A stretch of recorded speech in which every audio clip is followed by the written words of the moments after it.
Il cielo è azzurro, ma la giornata è nera. Nera per il traffico, nera per i lutti della strada. La A4 porta ancora i segni del drammatico incidente di ieri sera. La raccolta dei detriti ha occupato gli uomini della Serenissima anche stamattina. All'ora di pranzo, all'altezza di Arino, c'erano ancora 5 km di coda in direzione Venezia, con la corsia di destra ancora chiusa per permettere la conclusione dei rilievi. Il tutto controllato in tempo reale dalla centrale operativa della Polizia Stradale.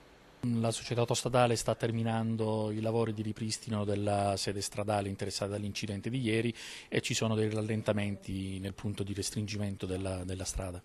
Il maxi tamponamento di ieri ha costretto gli uomini della polizia stradale, dei vigili del fuoco e del SUEM a lavorare fino a mezzanotte e mezza, quando poi è stata riaperta l'autostrada in direzione Venezia, con code che ormai raggiungevano i 15 km. Un vero disastro. Le foto pubblicate dal Corriere del Veneto raccontano la violenza dello scontro. A perdere la vita un camionista, Nicola Faggian, 37 anni, di Mestre, con la passione per la batteria. In questo video lo vediamo mentre suona col suo gruppo.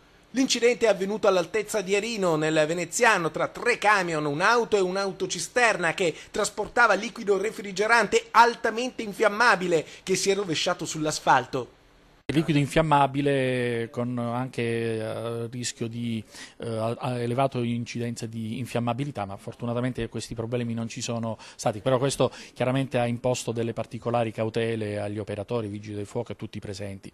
Le lunghe file sono arrivate fino a Padova Ovest, dove un'altra auto con alla guida Giuseppe Locastro, 38 anni, di Catania, si è sfracellata contro un camion in coda. Per l'uomo non c'è stato niente da fare.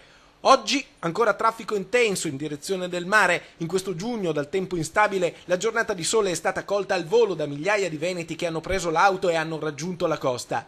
In questi casi la notevole presenza di mezzi su strada determina la necessità di mantenere un'attenzione quanto mai elevata.